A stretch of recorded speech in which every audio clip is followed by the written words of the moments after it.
तो उपराष्ट्रपति चुनाव का सिलसिला जारी है, मतदान चल रहा है। प्रधानमंत्री नरेंद्र मोदी सबसे पहले पहुंचे, उन्होंने सबसे पहले अपने मताधिकार का इस्तेमाल किया, सबसे पहले उन्होंने वोट डाले और इसके बाद से सभी सांसद एक एक करके अपनी जिम्मेदारी निभा रहे हैं। प्रधानमंत्री नरेंद्र मोदी ने सबसे पहले पहुंचकर वोट डाला। उपराष्ट्रपति पद का चुनाव सुबह 10 बजे शुरू हुआ था और 10 बजे ही प्रधानमंत्री नरेंद्र मोदी संसद भवन पहुंचे थे। संसद भवन में मतदान चल रहा है।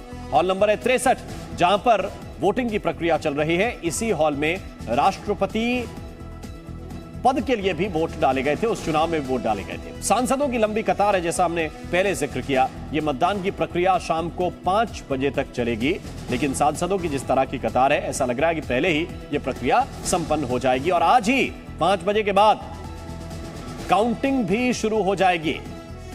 एनडीए से जगदीप धनखड़ उम्मीदवार हैं, बंगाल के राज्यपाल रहे हैं। विपक्ष से मार्गरेट अल्वा चुनावी मैदान में हैं।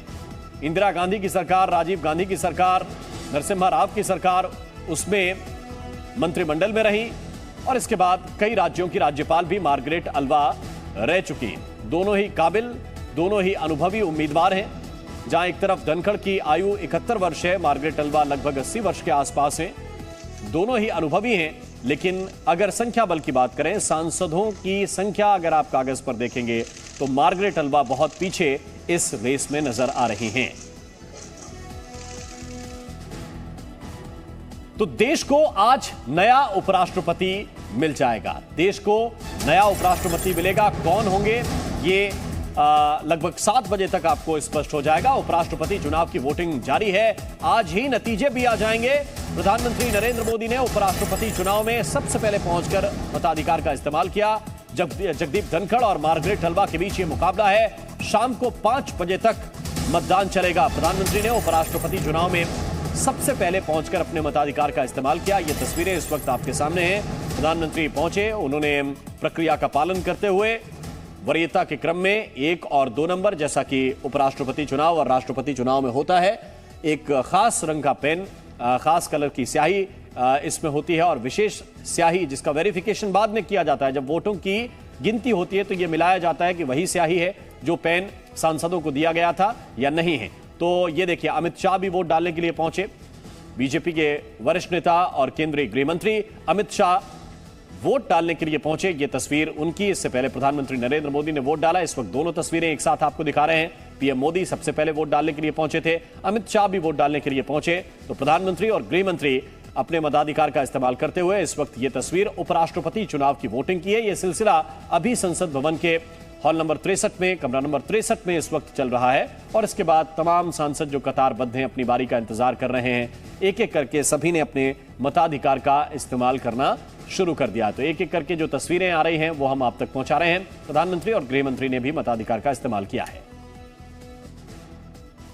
किसान समाज को धनखड़ जी के आने से एक बहुत बड़ा संदेशा पूरे समाज को जा रहा है, जो हमारे अन्नदाता हैं। तो विश्व के फार्मर को, ना कि यहाँ के फार्मर के बेटे को भी इस देश में उपराष्ट्रपति के लिए एक सरकार, एनडीए की सरकार खड़ा कर सकती है। हमारे प्रधानमंत्री जी का एक जिगरा है, ये उनकी सोच है, एक विचार है कि नए भारत में सब कुछ नया होगा। जिसको सब लोग 70 साल से दबा के, कुचल के, पाताल में गाड़ के रखे थे, वो सारे लोग आ रहे हैं और गर्व से अब कह रहे हैं कि मैं फार्मर का बेटा हूं और मैं उपराष्ट्रपति हूं, मैं आदिवासी समाज की बेटी हूं और मैं इस देश की राष्ट्रपति हूं।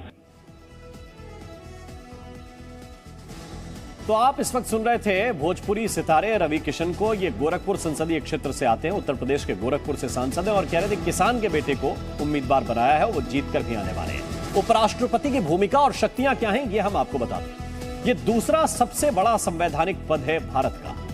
राष्ट्रपति के बाद दूसरा सबसे बड़ा संवैधानिक पद। उपराष्ट्रपति राज्यसभा के सभापति भी होते हैं और यह भी बहुत ही महत्वपूर्ण भूमिका राज्यसभा के सभापति के नाते होती है, क्योंकि राज्यसभा की जो कार्यवाही है उसकी अध्यक्षता भी उपराष्ट्रपति ही करते हैं। राष्ट्रपति की गैर हाजिरी में पूरा कामकाज देखने का जो अधिकार है वो इन्हीं के पास होता है, यानी कि वो पूरा काम देख सकते हैं जब अनुपस्थित हैं राष्ट्रपति या किसी वजह से अस्वस्थ हैं या किसी और कारण से वो अपना कार्य नहीं देख पा रहे हैं, तो उपराष्ट्रपति वो पूरा कामकाज देखते हैं। तो पूरी शक्तियां जितनी राष्ट्रपति के पास होती हैं उस दौरान उनकी अनुपस्थिति में वो सभी शक्तियां उपराष्ट्रपति के हाथ में आ जाती हैं।